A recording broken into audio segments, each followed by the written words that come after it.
में डाउट है, मैं वो क्वेश्चन रीड कर रहा हूं, सुन लो. If the equation 1 plus m square into x square plus 2mcx plus c square minus a square is equals to 0. Note down किया सबने equation?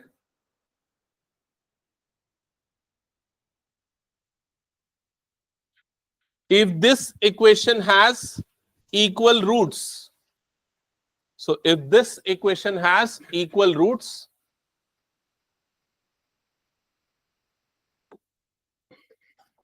if this equation has equal roots,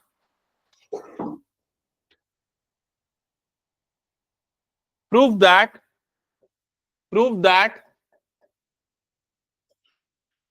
c square is equals to a square under bracket 1 plus m square. c square is equal to a square under bracket 1 plus m square. तो क्या ये सबने question note down कर लिया? सबने लिख लिया ना? हाँ, तो क्या लिखा है इस क्वेश्चन में, क्या चीज गिवन है? गुड. तो यहां पर d is equal to 0, discriminant 0 है. इनडायरेक्टली पता है हमें. कैसे पता है? क्योंकि इक्वल रूट्स बोला है, और इक्वल रूट्स के लिए डिस्क्रिमिनेंट की वैल्यू होती है 0. और डिस्क्रिमिनेंट कैसे निकालते हैं? B square minus 4ac. So B square minus 4ac को हम इक्वल्स टू करेंगे 0. क्या यहां तक क्लियर है सबको? अब एबीसी की वैल्यू कैसे मिलती है? हाँ, इधर पे ध्यान. एबीसी की वैल्यू कैसे मिलती है जीवन? कैसे मिलेगी? यहां से स्टैंडर्ड फॉर्म से कंपेयर करके मिलती है. स्टैंडर्ड फॉर्म क्या होता है क्वाड्रेटिक इक्वेशन का? X square plus B X plus C is equals to 0. Compare करो तो ए की वैल्यू कितनी आ जाएगी? 1 प्लस एम स्क्वायर. लिखते चलो जल्दी जल्दी. ए की value 1 plus M square. B की वैल्यू, बी मतलब एक्स वाली टर्म का कोफिशिएंट, तो बी की वैल्यू क्या आएगी यहां पर? 2mc. और सी की वैल्यू क्या आएगी? C square minus A square. Put करो उसको. C is equal to C square minus A square. Abhinav सामने आ जाए, यहां पर बैठ. हो गया यहां तक सबका? ओके. अब ये एबीसी की वैल्यू को यहां पर पुट करो जल्दी से. फास्ट फास्ट फास्ट जल्दी करो, पुट करो और सिंप्लीफाई करो. क्या हुआ? बन चुका है ये?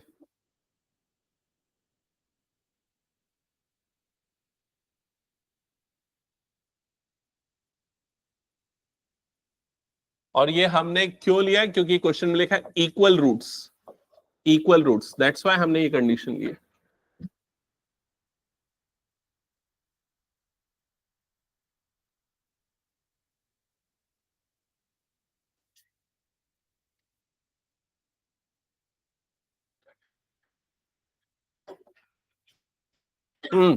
तो b की जगह पे क्या पुट करें यहां पर?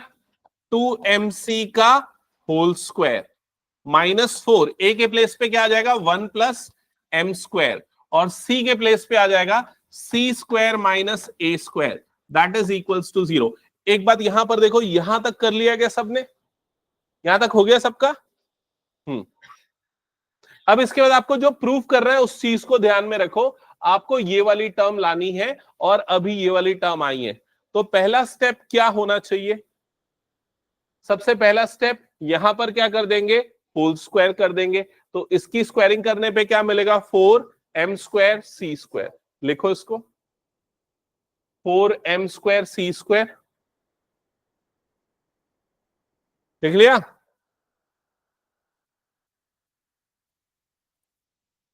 -4 ये वाली टर्म 1 प्लस एम स्क्वायर, और यहां पर क्या आ गया? C square minus A square. That is equals to 0. क्या यहां तक क्लियर है सबको? अब इसको, हाँ बोलो क्या डाउट है? किसमें? यहां पर लगेगी, लेकिन उसको नहीं लगाएंगे हम, बिकॉज हमें सिंप्लीफाई करना है. हमें ये वाली टर्म लानी, तो कुछ टर्म्स कटनी चाहिए. ओके, तो इसमें अभी हम क्या करते? पहले तो 4 कॉमन निकाल लेते. 4 कॉमन निकलेगा तो देखो अंदर पे क्या बचेगा? M square C square minus ये 1 प्लस एम स्क्वायर वाली टर्म, और ये सी स्क्वायर माइनस ए स्क्वायर वाली टर्म. यहां तक क्लियर हो गया सबको? फिर ये टर्म्स को अंदर मल्टीप्लाई करो. मल्टीप्लाई करने पे कितनी टर्म्स मिलेंगी? टोटल 4 टर्म्स मिलेंगी. जल्दी से लिखो वो चारों टर्म्स को.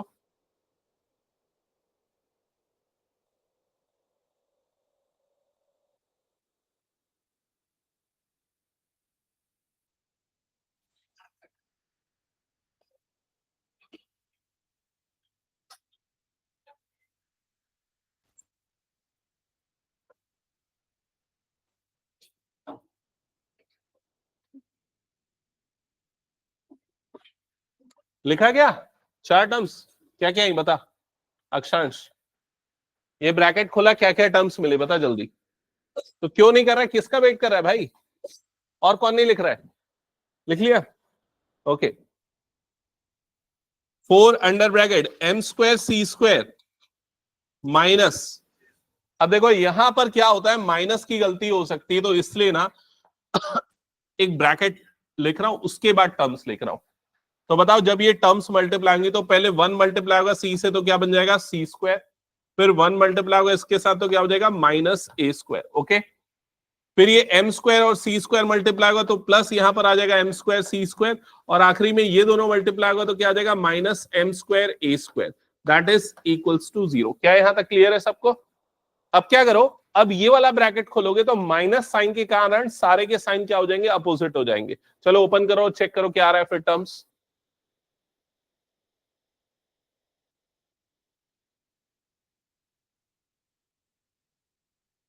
ब्रैकेट ओपन किया ये वाला, तो ये क्या 4 under bracket M square C square. अब जब ये माइनस मल्टीप्लाई होगा सी स्क्वायर के साथ तो ये क्या बन जाएगा माइनस सी स्क्वायर, ये माइनस मल्टीप्लाई होगा इस माइनस ए स्क्वायर के साथ, क्या टर्म बनेगी प्लस ए स्क्वायर। अगली टर्म बोलो जल्दी क्या होगी, minus M square C square, minus M square C square, और नेक्स्ट टर्म क्या बनेगी plus M square A square. क्या ये सबने लिख लिया? करो जल्दी से ये काम। फिर क्या हो रहा है सिंप्लीफिकेशन, देखो जल्दी से, एम स्क्वायर और सी स्क्वायर वाली टर्म जो है वो कैंसल आउट हो जाएगी। ओके, अब जो टर्म्स बच गई उसे लिखो। तो यहां पर बच गया 4 अंडर ब्रैकेट, यहां पर क्या बच गया minus C square plus A square plus M square A square, bracket close, that is equals to 0। क्या यहां तक आ गया सबका? हाँ, अब हम ये 4 को क्रॉस मल्टीप्लाई करके अपॉन में भेज देंगे तो वो क्या हो जाएगा 0। तो अब आपके पास क्या बच जाएगा, यहां पर क्या बचेगा plus A square plus M square A square, that is equals to 0। क्या ये समझ में आया? अब क्या करना है, सी को उधर भेज दो, तो यहां पर क्या हो जाएगा A square plus M square A square, that is equals to C square. अब क्या करना पड़ेगा, यहां से कॉमन निकाल लो, क्या कॉमन निकलेगा ए स्क्वायर, क्या बच जाएगा 1 plus M square, that is equals to C square. हो गया प्रूफ, देख लो जल्दी से। क्या ये क्लियर है सबको?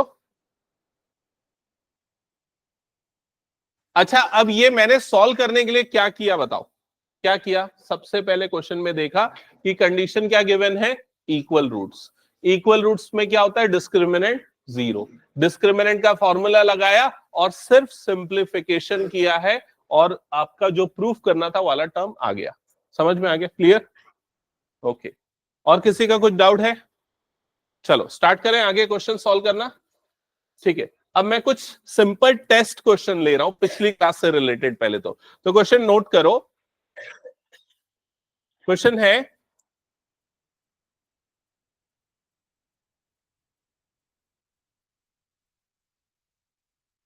find the value of k, find the value of k for which roots of the quadratic equation, for which the roots of quadratic equation are real and equal, are real and equal। First quadratic equation है ये वाली,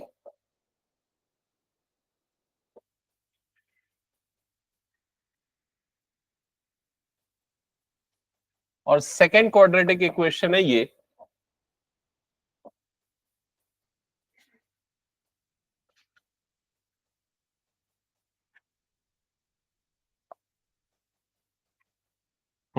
तो देख लो ये दोनों equations, X square minus 2 under bracket के plus 1 into X plus 1 is equals to 0, plus 1 नहीं, एक मिनट ना, ये प्लस के स्क्वायर है, plus K square is equals to 0। Correct कर लेना, plus K square is equals to 0। हाँ, और सेकेंड क्वाड्रेटिक इक्वेशन है K plus 1 X square -2 times k -1 into X plus 1 is equal to 0। Okay, तो ये दोनों question CBSE में previous year में आए हुए हैं। तो क्या लिखा है मैंने, क्या लिखवाया स्टार्टिंग में मैंने? ओके, तो इस क्वेश्चन में मैंने क्या लिखवाया है कि find the value of k। आपको k की वैल्यू फाइंड आउट करनी है और रूट्स क्या है? Real and equal.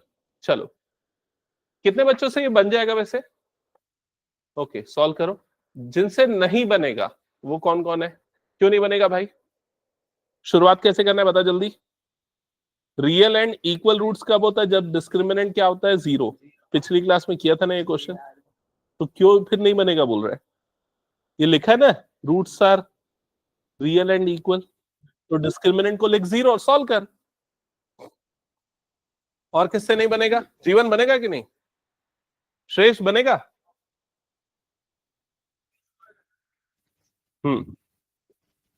और जल्दी भी बनाना है ना, ऐसा नहीं कि लेके बैठे टाइम लगा रहे, वैसा नहीं, फटाफट सॉल्व करो।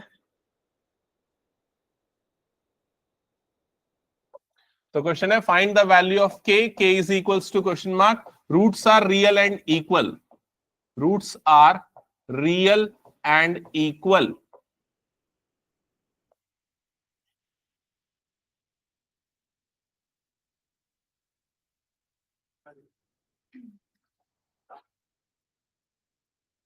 श्योर है? तो फिर अगला क्वेश्चन बना। और जीवन सॉल्व करना है तेरे को अपना।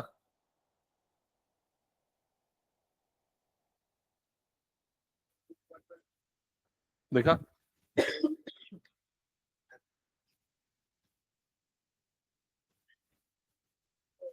गलत है। हम्म,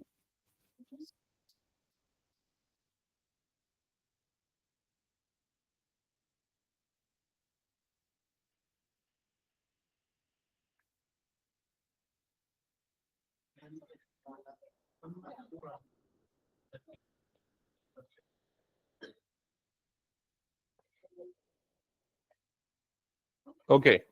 एक मिनट, मैं समझ में नहीं आ रहा, मुझे ठीक से थोड़ा लिखा नहीं है, मैं एक बार सॉल्व करके वेरीफाई करवाता हूँ, ठीक है? चलो इधर पे देखना, हो सकता है कई बच्चों ने बना लिया होगा, कुछ ने नहीं बनाया होगा, तो एक बार समझ लो। Roots are real and equal, तो उसके लिए कंडीशन क्या होती है? डी इज इक्वल्स टू क्या होता है? 0। डी मतलब क्या हो गया? B square minus 4ac is equals to क्या हो गया? 0। क्या ये क्लियर? अब ए बी सी की वैल्यूज क्या है? क्या क्या है? ए की वैल्यू क्या है? 1। बी की वैल्यू क्या है? -2 अंडर ब्रैकेट k प्लस 1। अब देखो कहीं यहां पर गलती तो नहीं कर रहे हो तुम लोग, बी की वैल्यू गलत तो नहीं लिख रहे हो, देख लो। सी की वैल्यू क्या है?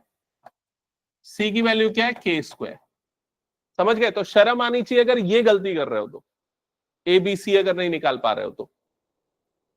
फिर उसके बाद बी स्क्वायर माइनस 4ac को 0 करेंगे, तो बी के प्लेस पे क्या पुट करेंगे? क्या पुट करेंगे बी के प्लेस पे? -2 अंडर ब्रैकेट k प्लस 1 का होल स्क्वायर। अब क्या ये गलती तो नहीं कर रहे हो? चेक कर लो, बी की वैल्यू निकाली लेकिन इसको सही नहीं लिख पा रहे हो, होल स्क्वायर नहीं लिख रहे हो। -4 ए के प्लेस पे क्या पुट करना है? 1, और सी के प्लेस पे क्या पुट करना है? k square, that is equals to 0। ये बताओ कितना इजी काम है कि नहीं? सिर्फ वैल्यू को यहां पर रखना है। फिर उसके बाद अगला काम क्या करना है? यहां स्क्वायरिंग करना है। तो भाई ये बताओ, -2 का स्क्वायर करने पे क्या मिलता है? 4, तो यहां पर आएगा 4, और ये k प्लस 1 का क्या हो जाएगा? Whole square. अब इन तीनों का मल्टीप्लीकेशन क्या होगा? -4k स्क्वायर, तो ये टर्म आएगी -4k square, that is equals to 0। एक बार चेक करो, यहां तक आया? समझ में आया?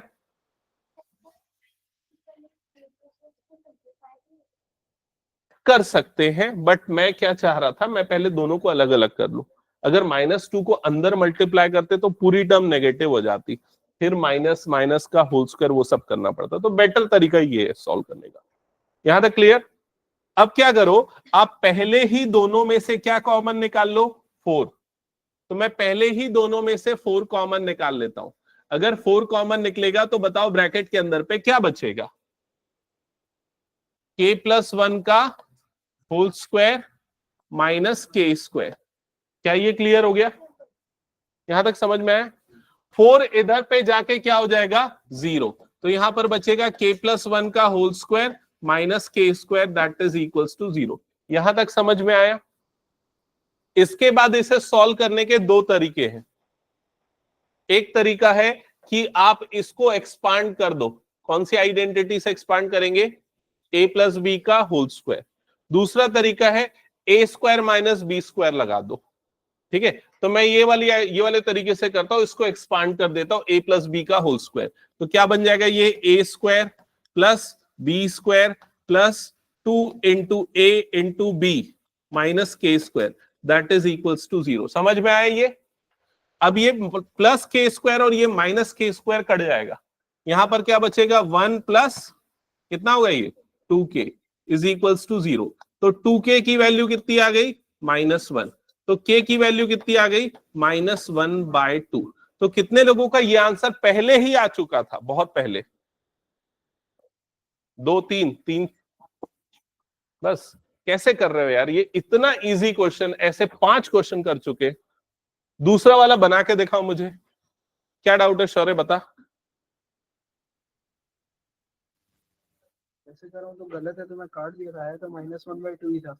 क्या किया था? हाँ, इसको एक्सपेंड कर लिया, हम्म, फिर उसको सिंपलीफाई करके लिख दिया, सही किया था, फिर काट दिया सही किया था। लेकिन बस मैंने क्या किया, सिंप्लीफिकेशन का अपना अपना तरीका होता है।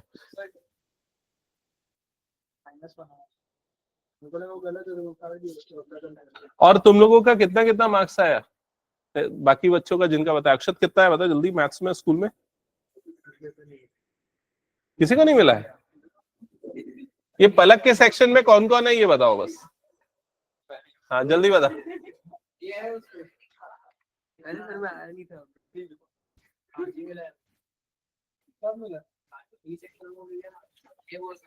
अब ठीक है, मेरे मार्क्स थोड़ी ना तुम लोगों के, तुमको तो पता है ना कितना मिला है।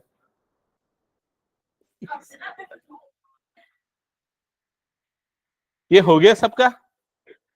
सेकेंड पार्ट कितने बच्चों ने बना लिया है? सेकेंड बना लिया कि क्या आंसर आया?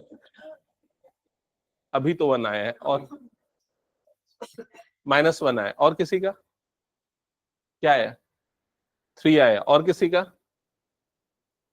बनाओ जल्दी, बन जाएगा ना? किसका इंतजार कर रहा है भाई? पेन चलते रहने चाहिए, बता रहा, रुकना नहीं है बिल्कुल भी।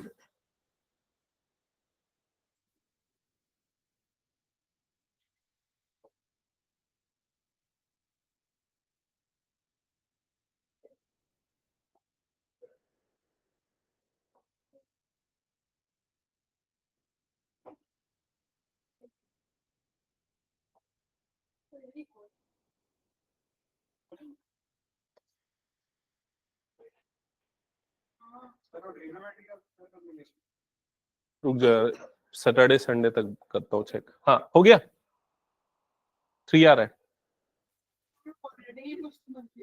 चलो चेक करते हैं एक बार। सेकंड वाले में अगेन हम क्या लेंगे? Discriminant is equals to 0। अब एक बार चेक करते हैं, चलो ए बी सी की वैल्यू क्या तुम लोगों ने सही निकाली है? तो ए की वैल्यू क्या होगी बताओ इस क्वेश्चन में? ए की वैल्यू होगी k+1, बी की वैल्यू क्या होगी? -2k-1, ये बी की वैल्यू होगी। और सी की वैल्यू कितनी हो जाएगी? 1। तो पहले ये चेक कर लो क्या तुम लोगों ने ए बी सी सही निकाला। फिर उसके बाद डिस्क्रिमिनेंट 0 मतलब क्या हो जाएगा? b² minus 4ac is equals to क्या हो जाएगा? 0। वैल्यू पुट करो अब यहां पर, तो b के प्लेस पे पुट करेंगे -2 अंडर ब्रैकेट k-1 और इसका होल स्क्वायर -4। a के प्लेस पे क्या आ जाएगा? k+1 और c के प्लेस पे क्या आ जाएगा? 1 दैट इज इक्वल्स टू 0। एक बार चेक करो ये सही किया कि नहीं, वैल्यू सही से पुट किया। अब अगर यहां पर स्क्वायरिंग करेंगे तो -2 की स्क्वायरिंग करने पे कितना मिलेगा? +4। तो पहले ये हो जाएगा 4 और ये वाली टर्म का होल स्क्वायर मतलब k-1 का होल स्क्वायर -4 अंडर ब्रैकेट ये क्या हो जाएगा? k+1 that is equals to 0। एक बार चेक करो यहां तक आया सबका सही। फिर जैसा हमने पिछले क्वेश्चन में किया था, हमने क्या कॉमन निकाल लिया? 4 कॉमन निकाल लोगे तो यहां पर बच जाएगा k-1 का whole square minus K plus 1 that is equals to 0। 4 common नहीं निकालेंगे तो भी सही आएगा, लेकिन 4 कॉमन निकालने से इजी हो जाएगा कैलकुलेशन। क्या ये क्लियर? अब ये 4 उधर पे क्रॉस मल्टीप्लाई होके हो गया 0, तो यहां पर क्या बच गया, k माइनस 1 का whole square minus k plus 1 that is equals to 0। ये ब्रैकेट बहुत इंपॉर्टेंट, अगर ये नहीं लगाओगे तो गलती होगी। अब यहां पर कौन सी आइडेंटिटी लगेगी, a माइनस बी का होल स्क्वायर, तो a square plus B square minus 2ab, और इधर ब्रैकेट खुलेगा तो माइनस के और ये हो जाएगा minus 1 that is equals to 0। समझ में आया? तो ये हो जाएगा K square plus 1 minus 2k minus K plus 1, वही लिखा दोबारा से, बस ये प्लस 1 और ये माइनस 1 कट जाएगा, समझ गए? तो यहां पर क्या बच जाएगा, K square minus 3k is equals to 0। क्या यहां तक सबका आ गया? अब इसके बाद क्या करेंगे, k निकाल लेंगे कॉमन। k अगर कॉमन निकलेगा तो यहां पर बच जाएगा k माइनस यहां पर बच जाएगा 3 दैट इज इक्वल्स टू 0। समझ में आया? अब यहां पर दो टर्म है, एक है k और दूसरी है ये वाली। एक सेकेंड पहले मैं लिख लूं। हाँ, मैं गलत किया क्या? ये माइनस है ना, एक्चुअली ये -1 है, मैं अगले बार गलत लिख दिया था, ठीक है। फिर उसके बाद k की एक वैल्यू आ गई 0 और k की दूसरी वैल्यू कितनी आ जाएगी, +3। एक बार चेक करो ये समझ में आया क्या सबको? और किसी का कुछ डाउट है इसमें? अब मेरा ये क्वेश्चन है कि क्या ये दोनों आंसर सही है या एक ही सही है? कौन सा? तो 0 क्यों सही नहीं है? कौन बोला हट जाएगी? k की जगह पे अगर मैं 0 डालूंगा तो x² वाली टर्म हट जाएगी क्या? नहीं हटेगी, रहेगी ना ये चीज। तो ये दोनों आंसर सही हैं। क्या ये समझ में आ गया? अब ये बताओ कि इस क्वेश्चन में, इसके पहले वाले क्वेश्चन में, लगभग सारे क्वेश्चन में एक ही मेथड यूज हो रहा है ना, तो वो क्यों नहीं बन रहा है? बहुत कम बच्चों से, और परफेक्शन के साथ तो नहीं बन रहा है। तो मैं एक चीज बता दूं कि ये क्वेश्चन आते हैं, पक्का आते हैं। अब तुम लोग कर लो प्रैक्टिस। लगभग 7-8 क्वेश्चन मैंने अभी रिवीजन में करवा दिए हैं, बाकी तुम लोग जो भी बुक रेफर कर रहे हो उसमें बहुत सारे क्वेश्चंस मिल जाएंगे। अब मैं अगले टॉपिक पे, हाँ कुछ पूछना है?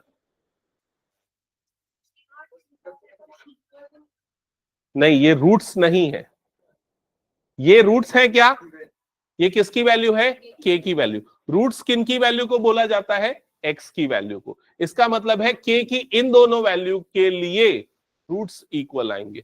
रूट्स मतलब x की वैल्यू से इक्वल आएंगे। ओके, हटा दो फिर इसको मैं।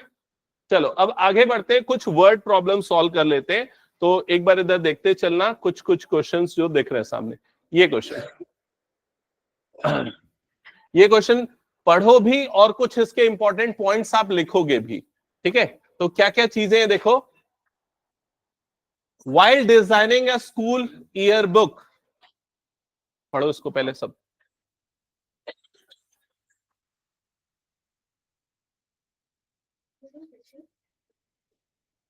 क्या हो गया?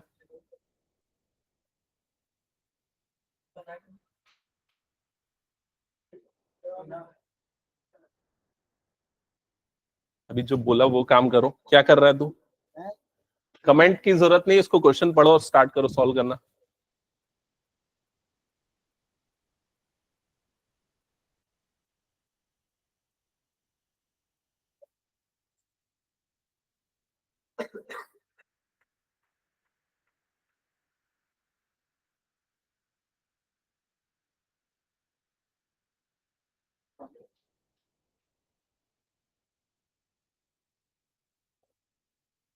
कितने बच्चों को समझ में आ गया ये?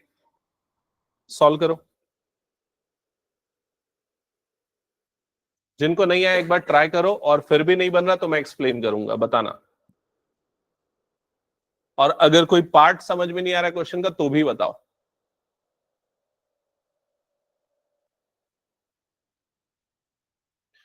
While designing the school yearbook, a teacher asked the student that the length and width of a particular photo is increased by X units. तो यहां पर केस स्टडी वाला क्वेश्चन है, ये एक्चुअल फोटो है और इसकी लेंथ और इसकी ब्रेथ को X यूनिट से इंक्रीज कर दिया गया है। ये समझ में आ रहा है? आगे क्या लिखा हुआ है, increased by x units each to double the area of the photo. इसका क्या मतलब हुआ, अगर यहां x और यहां पर भी x इंक्रीज कर दूंगा तो फोटो का एरिया क्या हो जाएगा, डबल। तो फोटो का अभी एरिया कितना था, ये पूरा फोटो का एरिया था, एक्चुअल एरिया। और ये एरिया कैसे निकलेगा देख के बताओ थोड़ा, L into B, length into breadth, तो कितना हो जाएगा 12 इंटू 18। तो अभी एरिया इतना था, लेकिन अगर हमने इसकी लेंथ और ब्रेथ को xx बढ़ा दिया तो एरिया क्या हो गया, डबल हो गया। अब आगे क्या लिखा है, the original photo is 18 centimeter long and 12 centimeter wide. तो ओरिजिनल फोटो की लेंथ और ब्रेथ यहां पर गिवन है। Based on above information answer the following question. So लिखा है write the algebraic equation depicting the above information. तो आपको पहले अलजेब्रिक एक्सप्रेशन लिखना है, इसका कैसे बनेगा,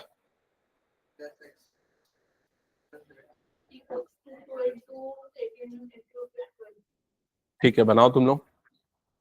और कोई, देखो अब जब आपने यहां पर फोटो की साइज बढ़ा दिया तो उसकी जो नई लेंथ है वो कितनी हो गई, यहां से यहां तक की लेंथ कितनी हो गई, एक बार देख के बताओ। ये कितना था, 18 था, x इंक्रीज हो गया तो ये वाली लेंथ कितनी हो गई, 18 प्लस x। क्या ये समझ में आ गया। और न्यू विड्थ कितनी हो गई देख के बताओ, 12 प्लस एक्स, ये हो गई 12 प्लस एक्स। तो अगर मैं इसका एरिया निकालना चाहता हूं तो L इंटू बी करूंगा तो यहां पर कितना आ जाएगा, 18 plus X into 12 plus x. Okay, और ये जो एरिया है ये पुराने वाले एरिया का क्या है, डबल है। तो पुराना वाला एरिया कितना होगा, 12 इंटू 18। तो ये 12 इंटू 18 का क्या हो जाएगा, डबल हो जाएगा, इंटू 2। क्या ये क्लियर हो गया। तो आप इस क्वेश्चन को सॉल्व करने के पहले ये फिगर पहले बनाओगे और फिर उसके बाद ये वाला सॉल्यूशन करोगे। और ये जो अभी मैंने लिखा है ये फर्स्ट पार्ट का आंसर है जिसके लिए आपको मिलेंगे 1 मार्क्स।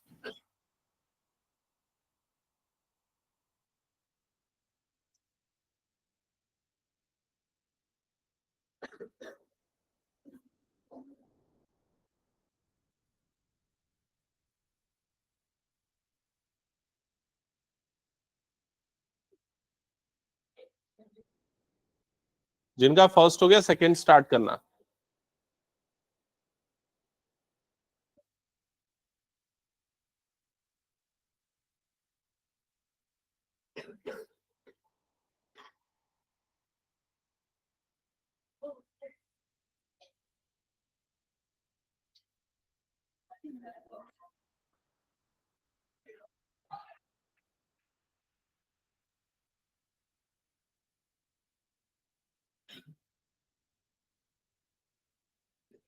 सेकेंड पार्ट में क्या करना है, क्वाड्रेटिक इक्वेशन को स्टैंडर्ड फॉर्म में, तो उसके लिए इन दोनों को मल्टीप्लाई करोगे और उसके स्टैंडर्ड फॉर्म में लिखोगे।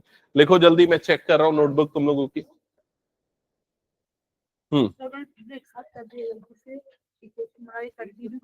ठीक से किया करना। सर वो इक्वली उस साइड वाला पार्ट अगर नहीं किया हाँ, तो इक्वेशन नहीं बनेगी ना। इक्वेशन मतलब इक्वल टू समथिंग, नहीं तो इक्वल्स टू वो लिखना पड़ेगा, अदरवाइज वो रॉन्ग है। ओके, क्योंकि L इंटू बी एरिया होता है, दैट्स वाई पहले हमने एरिया निकाला बड़े वाले का एरिया। हाँ, area of rectangle, length into breath, क्योंकि रेक्टेंगल का शेप बन रहा है ना वो। और किसी का कुछ डाउट, अरे वो शेप दिया हुआ है ना उसका, और फोटो का शेप रेक्टेंगुलर ही होता है ना यार। हाँ, स्टैंडर्ड फॉर्म आ गया। तो ये जस्ट अ सेकेंड, ये समझ में आया, वो बुक ओपन कर और सॉल्व करना स्टार्ट कर फिर आगे। ये फर्स्ट वाला पार्ट समझ में आ गया ना। और किसी का कुछ डाउट है क्या इसमें, टेस्ट क्लियर। हाँ, स्टैंडर्ड फॉर्म के लिए इन दोनों टर्म्स को मल्टीप्लाई करोगे तो 18 इंटू 12 कितना होगा, 18 इंटू 12 216, फिर 18 इंटू एक्स तो ये हो जाएगा प्लस 18x।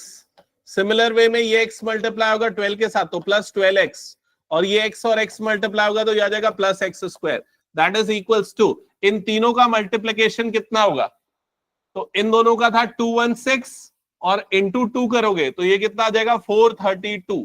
चेक करो ये आया क्या सभी का। फिर उसके बाद सिंप्लीफाई करके स्टैंडर्ड फॉर्म में अरेंज करेंगे तो पहले मैं ये वाली टर्म लिखूंगा दैट इज एक्स स्क्वायर, फिर ये दोनों टर्म्स आएंगी 18x और 12x ऐड होके कितना बन जाएगा 30x, फिर ये वाली टर्म आएगी प्लस 216 और ये 432 भी इधर शिफ्ट हो जाएगा तो ये आ जाएगा minus 432 that is equals to 0। एक बार चेक करो ये समझ में आ गया। अब इसे मैं फिर से लिखूंगा एक्स स्क्वायर प्लस 30x और इन दोनों का डिफरेंस कितना आएगा minus 216 that is equals to 0। That's it. ये सेकेंड पार्ट का आंसर है, ये इसका स्टैंडर्ड फॉर्म है क्वाड्रेटिक इक्वेशन का। क्या ये क्लियर है सबको, समझ में आ गया। अब थर्ड पार्ट में क्या बोल रहा है, what will be the new dimensions of the enlarged photo. हाँ तो कितना कितना आ रहा है, किसी का बना क्या 24 and 18 correct answer 24 and 18 24 and 18 यही आ रहा है कि कुछ और आएगा यार।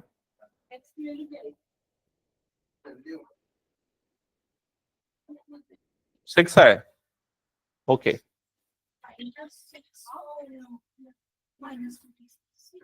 ओके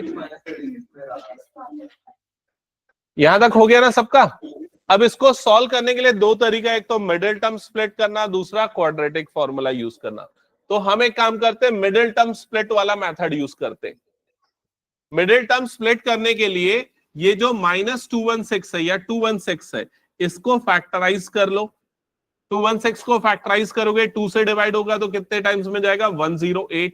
अगर अगेन 2 से डिवाइड करोगे तो 54, 2 से डिवाइड करोगे तो 27, फिर 3 से डिवाइड करोगे तो कितना हो जाएगा 3 9 सा 3 3 जा 9 3 1 जा 3। तो ये हो जाएगा उसका प्राइम फैक्टराइजेशन। अब देखो ऐसा कौन सा कॉम्बिनेशन है जिनका एडिशन 30 आए और मल्टीप्लीकेशन तो ये इतना ही आ रहा है 216, कौन सा लेंगे। इन तीनों का मल्टीप्लीकेशन हो जाएगा 12 और इन दोनों का मल्टीप्लीकेशन कितना हो जाएगा 30। लेकिन ये वाला कॉम्बिनेशन गलत है यार, 12 और 18 लेने पे उनका एडिशन तो 30 आएगा लेकिन मल्टीप्लीकेशन माइनस 216 नहीं आएगा, समझ रहे हो। तो आपको ऐसे दो नंबर में स्प्लिट करना है जिसमें एक नेगेटिव और दूसरा क्या हो पॉजिटिव, तो ये कॉम्बिनेशन नहीं लेंगे। और कौन सा आएगा बताओ। ओके 36 and 6 तो 2 3 जा 6 ये हो गया और ये हो गया 36। चेक कर लो एक बार 36 into 6 मल्टीप्लीकेशन आता है 216 और दोनों का एडिशन आता है 30। तो मिडिल टर्म को स्प्लिट कर लेंगे plus 36x minus 6x minus 216 is equals to 0। अगर आप मिडिल टर्म स्प्लिट वाला मेथड यूज कर रहे हो तो दूसरा मेथड कौन सा है क्वाड्रेटिक फॉर्मूला, वो भी यूज कर सकते हो। तो यहां फर्स्ट पेयर से कॉमन निकल जाएगा x, यहां पर बच जाएगा x प्लस 36। सेकेंड पेयर से क्या कॉमन निकलेगा माइनस 6 और ये हो जाएगा x plus 36 that is equals to 0। So दो फैक्टर बने, एक हो गया x प्लस 36 वाला, दूसरा x माइनस 6 वाला दैट इज इक्वल्स टू 0। दोनों को इक्वल्स टू 0 करेंगे तो x की एक वैल्यू आएगी 6 और दूसरी वैल्यू आ जाएगी माइनस 36। क्या यहां तक सबका आ गया। तो x can not be negative, तो x की वैल्यू हम कौन सी कंसीडर करेंगे 6। ठीक है, तो जब आपको न्यू डायमेंशन पूछेगा तो न्यू डायमेंशन यहां पर कितना लिया था हमने 18 प्लस x, मतलब 18 प्लस 6 हो जाएगा तो वो होगा 24 और दूसरा हो जाएगा 12 प्लस 6 दैट इज 18। क्या ये क्लियर है सबको, हटा दो फिर ये क्वेश्चन में। चलो नेक्स्ट क्वेश्चन पे आगे बढ़ते, कुछ नोट करना है तो कर लो। हाँ अच्छा इसको और वाला भी question, can any rational value of x make the new area equal to 220।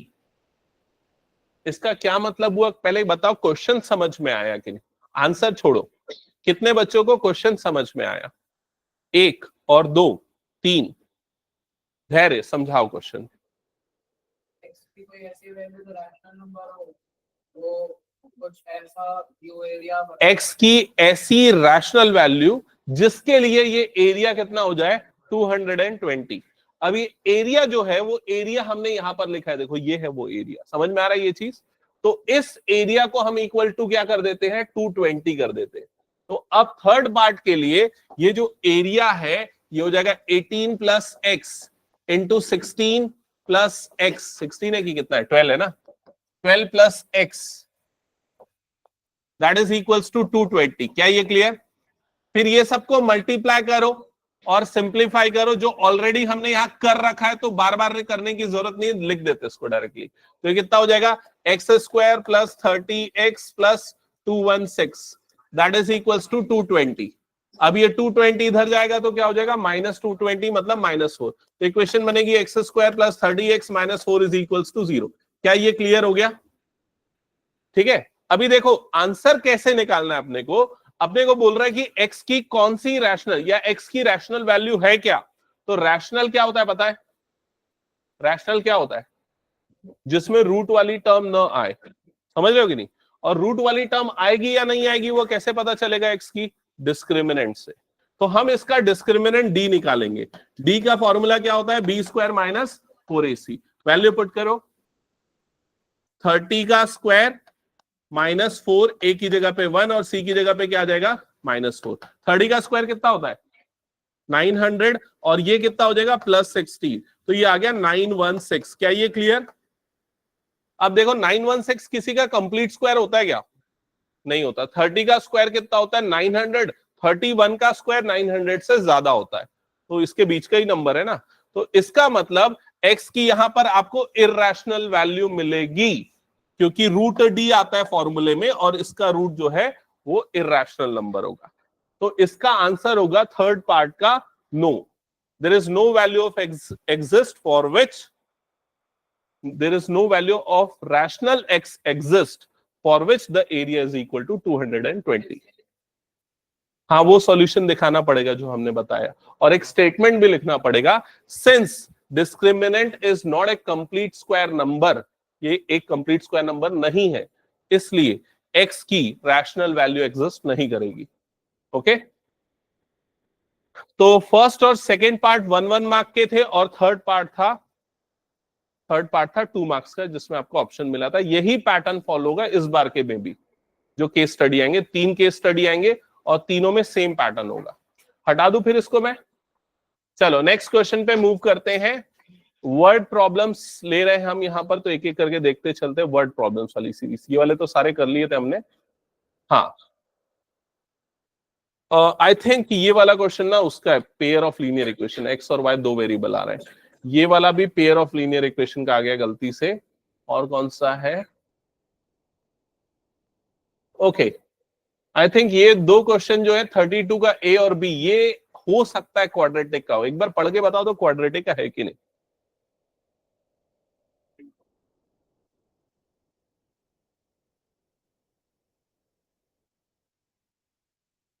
और सारे बच्चे पढ़ेंगे ना, मैं पूछूंगा फिर।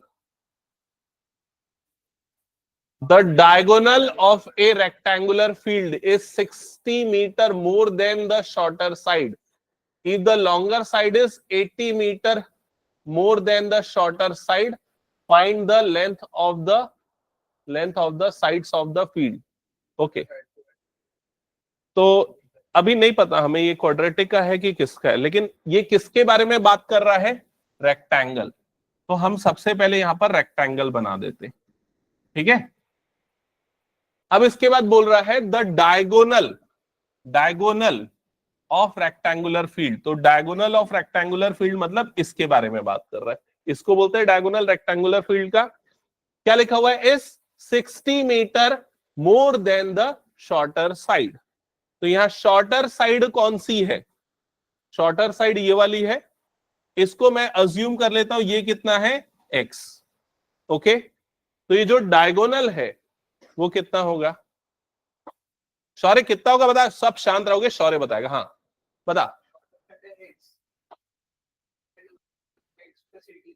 कौन सी साइड, क्या लॉन्गर साइड के बारे में बात कर रहा हूं मैं, किसके बारे में बात कर रहा है ये, डायगोनल। यहां पर अलर्ट रहना, क्या कर रहा है, diagonal of rectangular field is 60 metre more than the shorter side. तो ये डायगोनल कितना हो जाएगा, x + 60। क्या ये सबको समझ में आ गया? और क्या लिखा हुआ है पढ़ो। लॉन्गर साइड, लॉन्गर साइड कितना है? 80 metre more than the shorter side. तो लॉन्गर साइड ये वाली है और इसकी लेंथ कितनी हो जाएगी? x plus 80। क्या ये क्लियर हो गया? अच्छा ये x है तो ये वाली साइड भी कितनी हो जाएगी? x, क्योंकि रेक्टेंगुलर फील्ड है। क्या ये फिगर समझ में आया सबको? कैसे लिया हमने? अब बोल रहा है find the length of the sides, तो आपको साइड्स की लेंथ चाहिए। इसके बाद बताओ इक्वेशन कैसे बनेगी, वो कितने बच्चों को पता है? हाथ उठाओ एक बार, इक्वेशन कैसे बनेगी? ओके, हाँ बता। पाइथागोरस थ्योरम सिंपल है भाई। यहां पर ये वाला जो ट्राइंगल आपको दिख रहा है, ये ट्राइंगल कौन सा ट्राइंगल बन रहा है? Right angle triangle. और इस राइट एंगल ट्राइंगल में अप्लाई करो पाइथागोरस थ्योरम और सॉल्व कर लो। समझ में आया कि नहीं? हो जाएगा ये। अब मैं एक इंटरेस्टिंग फैक्ट बताता हूं, ये तुम लोग सॉल्व करना चालू कर दोगे, कर लोगे, सब कुछ कर लोगे, लेकिन तुम लोगों को आंसर ही नहीं आएगा, क्योंकि ये क्वेश्चन गलत है। इस क्वेश्चन में क्या गलती है? ये देखो, ये बेस इसका बड़ा है और उसका हाइपोटेनियस जो है वो छोटा है। समझ में आ रहा है कि नहीं? तो कुछ क्वेश्चन ऐसे हो सकते हैं जिसका डेटा गलत हो। अगर आप ऐसे क्वेश्चन को अटेम्प्ट करते हो तो आपको बोनस मार्क्स मिलते हैं। समझ रहे हो ये चीज? हाँ, अटेम्प्ट करने का जितने भी मार्क्स का वो क्वेश्चन है उतना आंसर आएगा ही नहीं ना इसका कभी भी। क्यों नहीं आएगा आंसर? क्योंकि भाई यहाँ पर जो है आपका ये डेटा ही गलत है। एक्स की कभी आपको रियल वैल्यू मिलेगी नहीं, लेकिन आपको तरीका सही लगाना पड़ेगा यहाँ पर। समझ रहे हो? तरीका कैसे सही लगाओगे? आपको इक्वेशन बनाने का जो तरीका है ना, P square plus B square is equal to H square, ये लिखना पड़ेगा। अब पी परपेंडिकुलर की जगह पे क्या आ जाएगा? X square. बेस की जगह पे क्या आ जाएगा? एक्स प्लस 80 का whole square is equal to hypotenuse की जगह पे क्या आ जाएगा? एक्स प्लस 60 का होल स्क्वायर। फिर सिंप्लीफाई कर लो, एक्स स्क्वायर प्लस यहां पर क्या अप्लाई हो जाएगा? ए प्लस बी का होल स्क्वायर। तो ये हो जाएगा A square plus B square plus 2 into A into B, that is equals to, right side में भी same formula, A square plus B square plus 2 into A into B. Okay, अब इधर से X square और इधर से X square cut जाएगा, left side में बच जाएगा एक्स स्क्वायर प्लस 80 का स्क्वायर कितना होता है? 6400। इन दोनों का मल्टीप्लीकेशन हो जाएगा 160x। राइट साइड में 60 का स्क्वायर होता है 3600 प्लस इन दोनों का मल्टीप्लीकेशन हो जाएगा 120, फिर उसके बाद 120x, फिर 160x, फिर उसके बाद ये दोनों टर्म्स को यहां पर शिफ्ट कर देंगे। सो लेफ्ट साइड में X square plus 160x plus 6400 पहले से था, माइनस 3600 और minus 120x, that is equals to 0। तो ये आ जाएगा एक्स स्क्वायर प्लस 160, ये कितना आएगा? 160 माइनस 120, मतलब ये आ जाएगा 40x। और ये डिफरेंस कितना आ जाएगा? 64 में से 36 को माइनस करो, कितना मिलेगा? 2800, दैट इज इक्वल्स टू 0। क्या यहां तक समझ में आया? हाँ, दैट्स इट। इसके बाद आप सॉल्व करोगे ना तो किसी भी मेथड से ये स्प्लिट नहीं होगा, ठीक है? और क्वाड्रेटिक फॉर्मूला लगाओगे ना तो डिस्क्रिमिनेंट की वैल्यू जो है वो नेगेटिव आ जाएगी, तो इसलिए इसका सॉल्यूशन पॉसिबल नहीं है, ठीक है? तो बोनस मार्क्स के लिए कम से कम अटेम्प्टेड होना चाहिए यहां तक ये क्वेश्चन। ये क्वेश्चन 3 मार्क्स का है। हाँ, नहीं तो उसका रीजन देना पड़ेगा। हाँ हाँ, ठीक है, वो सब पे डिस्कशन छोड़ के अगला क्वेश्चन स्टार्ट करो, ठीक है? नहीं समझ में आया? एज वाले में पहले सारे बच्चों को पढ़ने दे, पहले पढ़ लो तो कौन समझाएगा देखते हैं। ऋषा समझाएगी।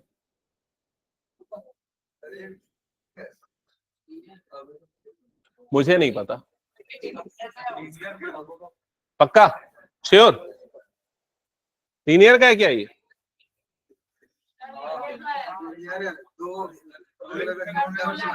चलो इधर पे देख लेते, पढ़ लिया ना सबने? क्या लिखा हुआ है? The sum of the ages of father and son is 45 years. तो दो लोग हैं, फादर है सन है, दोनों की एज का सम है 45। 5 years ago the product of their ages was 124। तो ये लीनियर का नहीं, मेरे ख्याल से क्वाड्रेटिक का है, क्योंकि प्रोडक्ट आ गया ना दोनों की एज का। तो यहां पर हम कैसे सॉल्व करेंगे, पहले लिखेंगे let the age of father be, father की एज को हम ले लेंगे x years। तो सन की जो एज है वो क्या हो जाएगी, दोनों की एज का सम है 45, तो कितनी होगी बताओ, 45 माइनस एक्स, ये उस सन की एज होगी। क्या ये समझ में आया सबको? ठीक है। अब यहां पर ये वाली लाइन पढ़ो, क्या लिखी है, ये जो मैंने अंडरलाइन किया ना वो सबसे इंपॉर्टेंट है। 5 years ago, 5 years ago मतलब 5 साल पहले। 5 साल पहले फादर की एज क्या रही होगी, अगर आज उसकी एज x है तो 5 साल पहले उसकी एज क्या रही होगी, x माइनस 5। और सन की एज 5 साल पहले क्या रही होगी, तो इसमें से भी -5 कर दो, तो ये कितना हो जाएगा 40 माइनस x। क्या ये सबको समझ में आ गया? तो ये 5 साल पहले की दोनों की एज हो गई। अब बोल रहे हैं the product of their ages 5 years ago the product of their ages was 124। तो अब बताओ यहां से इक्वेशन कैसे बनाओगे?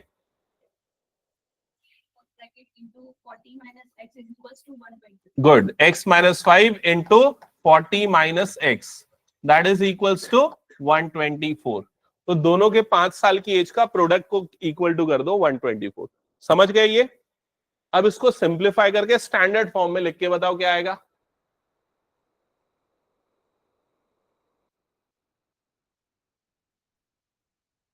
जल्दी जल्दी लिखो क्या आएगा। ये x मल्टीप्लाई होगा 40 के साथ, तो ये कितना बनेगा 40x। ये x मल्टीप्लाई होगा इस माइनस x के साथ, तो ये बन जाएगा -x²। ये -5 और 40 मल्टीप्लाई होगा तो ये बनेगा -200। और ये दोनों जब मल्टीप्लाई होगा तो +5x that is equals to 124। क्या ये आ गया? तो लिख रहा है ना। तुम लोग तो कभी कभी मेरे को ऐसा फील कराते हो कि मेरा एग्जाम होने वाला है, मैं ही लिखते रहता हूं, तुम लोग लिखते ही नहीं हो। इसको स्टैंडर्ड फॉर्म में अरेंज किया, क्या आया बता, -x² प्लस 45x, ये उधर जाएगा तो -324 इज इक्वल्स टू 0। ऐसा आया क्या? अब देखो यहां पर ना x² को नेगेटिव मत रखो, उसको पॉजिटिव बना लो। तो पॉजिटिव बनाने के लिए ये समझ लो कि हम पूरी टर्म को उधर भेज दिए। तो क्या बन जाएगा स्टैंडर्ड फॉर्म इसका, x² minus 45x plus 324 that is equals to 0। एक बार ये सारे बच्चे चेक कर लो, तो ये स्टेप से ये स्टेप समझ में आ गया ना। ये स्टैंडर्ड फॉर्म आ जाएगा। x² के कोफिशिएंट को हमेशा पॉजिटिव रखो, कैलकुलेशन में इजी रहे। दोनों जैसा समझ में आता है, पूरे इक्वेशन को या तो -1 से मल्टीप्लाई या पूरे को उधर भेज दिया, जो तेरे को समझ में आता है वो चलेगा। ठीक है, यहां तक हो गया सबका। अब क्या करना है, मैं सोच के बताऊं कि किसमें स्प्लिट करना है या तुम लोग सोचोगे? अच्छा, अब स्प्लिट भी करना है, ऐसा बोल रहा है भाई। दोनों की एज पता लगानी है, जब से इंतजार कर रहे हैं वो लोग, फादर और सन। भूल गए वो लोग अपनी एज।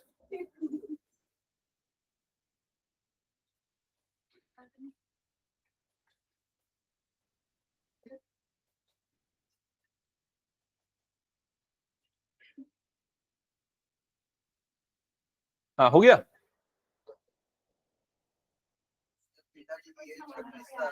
अरे स्प्लिटिंग का देखो सिंपल रूल है, पहले a इंटू सी निकालते हैं। a इंटू सी मतलब ये और ये नंबर को मल्टीप्लाई करते हैं, तो ये कितना आ जाएगा 324। समझ में आया ये? अब इसके बाद क्या करो, ऐसे दो नंबर लो जिनको मल्टीप्लाई करने पे 324 आए और ऐड करने पे कितना है -45। अब मैं तुमको एक तरीका बताता हूं, जैसे -45 हो गया, इसको दो पार्ट में स्प्लिट करते हैं, ठीक है। और वो दो पार्ट ऐसा लेते हैं कि जिनका एडिशन ये है, और मल्टीप्लीकेशन पॉजिटिव आए, तो क्या क्या ले सकता हूं, -44 और -1 ले सकता हूं। इनका एडिशन तो ये आ रहा है, मल्टीप्लीकेशन ये आ रहा है क्या, नहीं। अगला क्या ले सकता हूं, -42 और -2 ले सकता हूं। एडिशन यही है, -42 और -3 ले सकता हूं ना। हाँ, एडिशन तो यही आएगा, मल्टीप्लीकेशन कितना आएगा थोड़ा देख लो। 3 2 6 और 3 4 12, 126 आया, लेकिन ये नहीं आया। और क्या ले सकते, अब कुछ और बड़े नंबर लेते, एक ले लेता हूं -40 और एक ले लेता हूं -5, ठीक है। मल्टीप्लाई करूंगा तो कितना आएगा, +200। ये आया क्या, नहीं आया। और क्या ले सकते हैं बताओ, 36 ले लेता हूं और दूसरा वाला ले लेता हूं 9, ठीक है। -36 और -9, तो 9 6 कितना होता है, 54। 54 का 4 ही आ गया 5। 9 3 27, 27 + 5 मतलब कितना हो जाएगा, 32। तो मतलब ये किसमें स्प्लिट हो जाएगा, ये स्प्लिट हो जाएगा -36x और -9x में, +324 दैट इज इक्वल्स टू 0। समझ में आया ये। तो ये थोड़ा सा प्रैक्टिस करना पड़ेगा, ट्राई करना पड़ेगा। अब फर्स्ट वाले पेयर से क्या कॉमन निकलेगा, x, तो ये हो गया x -36, और सेकेंड वाले पेयर से क्या कॉमन निकलेगा, -9, तो कितना हो जाएगा, x -36, ठीक है। तो x -36 और दूसरा क्या हो गया, x -9 that is equals to 0। दोनों को एक एक करके इक्वल्स टू 0 करो, x की 2 वैल्यू मिलेगी। क्या क्या होगी x की वैल्यू, +36 और +9 आएगा ना। तो क्या दोनों सही है या कोई एक, कौन सी, 36, ये क्यों नहीं है, 9 साल में नहीं हो सकता, ठीक है। तो x की वैल्यू कितनी हो जाएगी, 36। क्या ये क्लियर है, ओके। अब एक मिनट यहां पर ध्यान से सुनना ना, एक और चीज ये बता रहा हूं, अगर मान लो आप सन की एज को x लेते, सन की एज को अगर x लेते और फादर की एज को क्या लेते, 45 - x, तो आप x की कौन सी वैल्यू सही मानते, 9 वाली। समझ में आ गया ना ये चीज, ओके। तो हटा दो फिर ये क्वेश्चन में, ओके। चलो एक लास्ट क्वेश्चन और देखते हैं हम, वर्ड प्रॉब्लम का कोई अच्छा मिल जाए तो। पबजी वाला क्वेश्चन लेना है क्या, नहीं ये तो कोऑर्डिनेट ज्योमेट्री का आ गया।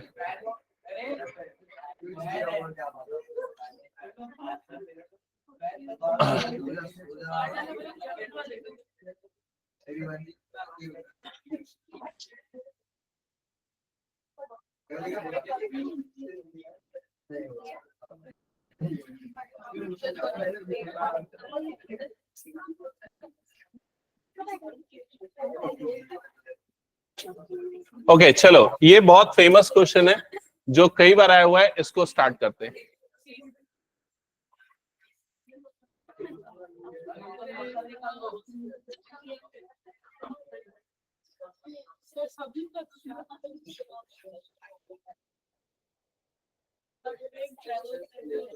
हो गया सब डिस्कशन खत्म, क्या कर रहे हो तुम लोग, आज रुक के यहाँ पर सॉल्व करोगे 1 घंटा और क्वेश्चंस, ये पनिशमेंट है। और कौन कौन ध्यान नहीं दे रहे क्वेश्चन में, सब कर रहे हैं ना question solve.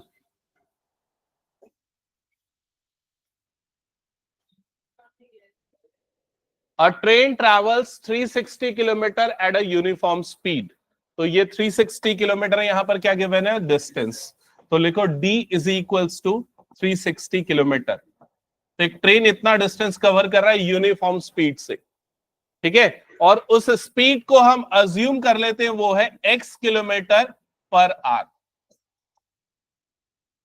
If the speed had been 5 kilometer per hour more, it would have taken 1 hour less for the same journey. Find the speed of the train. तो यहां तक का डेटा समझ में आया क्या, अगर ट्रेन इतना डिस्टेंस ट्रैवल कर रही है, स्पीड उसकी x है, तो उसको टाइम कितना लगेगा, टाइम t1 मान लेता हूं। तो टाइम इज इक्वल्स टू कितना होता है, डिस्टेंस अपॉन स्पीड, यही होता है। तो यहां पर कितना हो जाएगा, 360 अपॉन x। क्या ये चीज क्लियर हो गई सबको, ओके। अब ये पूरी स्टेटमेंट के बाद ये वाली लाइन का मीनिंग क्या है, पहले ये समझाओ।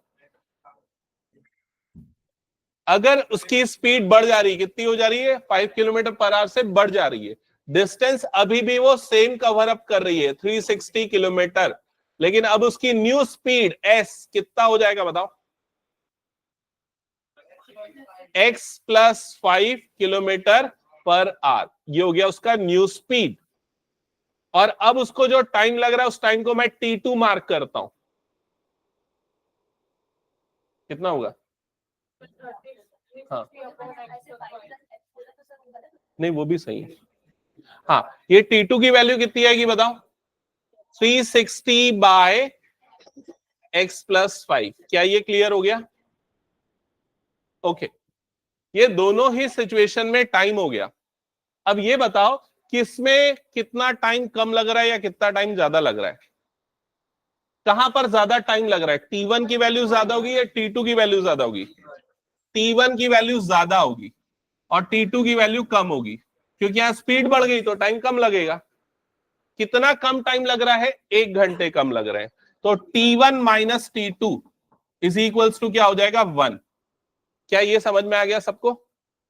अब t1 के प्लेस पे क्या पुट करेंगे, 360 बाय x, और t2 के प्लेस पे पुट करेंगे 360 बाय x प्लस 5।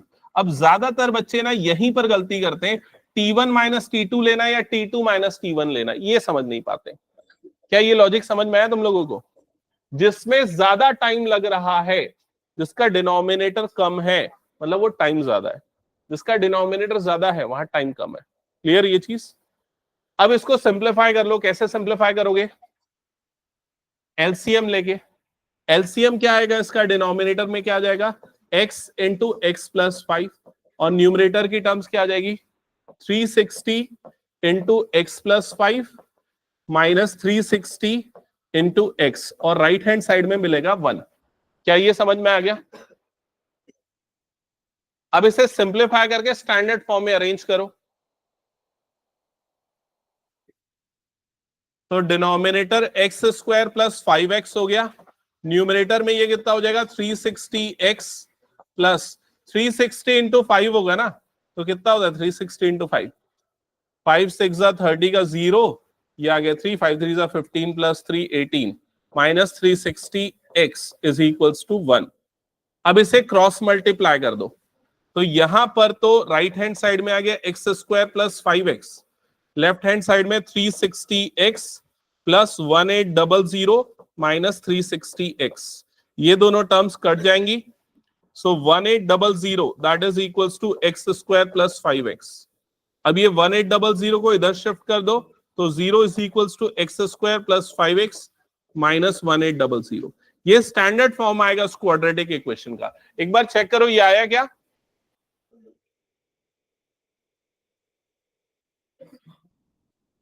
इसके बाद मिडिल टर्म स्प्लिट करके या फिर जिस भी तरीके से आप इसे फैक्टराइज कर सकते हो, या क्वाड्रेटिक फॉर्मूला यूज कर सकते हो। तो अगर मिडिल टर्म स्प्लिट यूज करें तो किसमें स्प्लिट होगा, किसमें होगा?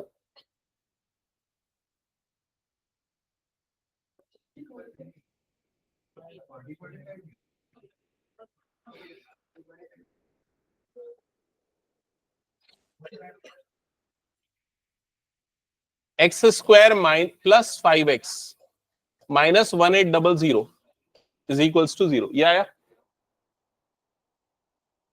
हाँ कुछ डाउट है क्या देवेश? हो गया? हाँ, तो इसमें मिडिल टर्म किसमें स्प्लिट करना है, ये कितने बच्चों को प्रॉब्लम है? प्रॉब्लम है, तेरे को प्रॉब्लम है, तुमको भी है। एक बार देख लो कैसे करना है। सबसे पहले a इंटू सी निकालना, a इंटू सी, तो a की वैल्यू 1 है और c की वैल्यू कितनी है, माइनस 1800, तो ये कितना आ जाएगा, माइनस 1800, यही आएगा। अब आपको मिडिल टर्म को मतलब 5 को स्प्लिट करना है, तो 5 को स्प्लिट करने के लिए आपको 2 नंबर लेने पड़ेंगे। अब मेरा ये क्वेश्चन है, क्या आप ये समझ पाते हो कि वो दोनों नंबर पॉजिटिव होंगे, दोनों नेगेटिव होंगे, या एक पॉजिटिव एक नेगेटिव? कैसे होंगे वो दो नंबर? एक पॉजिटिव एक नेगेटिव, क्योंकि दोनों का प्रोडक्ट करने पे कितना आना चाहिए, नेगेटिव आना चाहिए। क्या ये क्लियर? अब आप ऐसे रैंडमली 2 नंबर लेते जाओ जिनका डिफरेंस आता हो 5। तो मैं अच्छे अच्छे नंबर लेता हूं, जैसे 10 और माइनस 5, डिफरेंस कितना आएगा 5, मल्टीप्लीकेशन कितना आएगा -50, चाहिए कितना, -1800, नहीं काम आएगा। अगले दो नंबर लो, तो मैं एक काम करता हूं, ये ले लेता हूं 50 और ये ले लेता हूं -50, ये -45 लेना पड़ेगा ना, -45, तभी तो डिफरेंस कितना आएगा, +5 का। मल्टीप्लाई करके देखो कितना होता है, तो ये हो जाएगा 45, 5 ये 0 आ गया, 5 5 25 का 5, ये हो गया 2, 5 4 20 और 2 तो हो जाएगा 22। क्या ये क्लियर? अभी देखो अंदाजा समझो, अंदाजा सही डायरेक्शन में जा रहा है वो भी पहचानो ना। कितना आया, 2250, ये आया। ये नंबर इस प्रोडक्ट से बड़ा हो गया ना, मतलब हमने नंबर बड़े ले लिए, अब छोटे नंबर लो। तो कौन सा नंबर लोगे, यहां पर ले लो 40 और यहां पर क्या ले लो 45। अब करके देखो, ये वाला नंबर 45 ले लो पॉजिटिव वाला, और नेगेटिव वाला -40 ले लो। तो 45 इंटू -40 करके देख लो कितना आएगा, -1800। तो मिडिल टर्म यहां पर किस में स्प्लिट हो जाएगा, x² + 45x -40x plus -1800, that is equals to 0। Clear? Common निकालो, सिंप्लीफाई करो तो x की दो वैल्यू मिलेंगी। कौन कौन सी दो वैल्यू आएंगी, एक आएगी -45 और दूसरी कौन सी आएगी, +40। जिसमें हम नेगेटिव नहीं लेंगे, हम कौन सी लेंगे, पॉजिटिव वैल्यू। क्या ये क्लियर है? तुम लोग ये सब क्यों बात करते हो, इस पे ध्यान दो ना। हो गया? तो अगली क्लास जो सैटरडे को होने वाली है ना, उसमें मैं 4 से 5.5 1.5 घंटे की क्लास लूंगा। उसमें क्लास नहीं, एक प्रैक्टिस टेस्ट होगा, समझ रहे हो? मतलब मैं क्वेश्चन पेपर दे दूंगा, जैसे टेस्ट होता है ना, तुम लोग वैसे ही अपीयर होना, लेकिन मैं खाली वहां पर ऑब्जर्व करते जाऊंगा, समझ रहे हो ना, हिंट भी दूंगा। क्या ये क्लियर हो गया? तो 1.5 घंटे के ड्यूरेशन में मैं इतने क्वेश्चन दूंगा कि वो 2 घंटे के लायक हो, तो तुम लोगों को स्पीड बढ़ानी है अपनी। क्या ये क्लियर? तो रिवाइज करके आना ताकि तुम सॉल्व कर पाओ, अगर नहीं कर पाओगे तो रुकवा के करवाऊंगा। तुम दोनों को रुकना है ना? हाँ। और कौन कौन रुकेगा?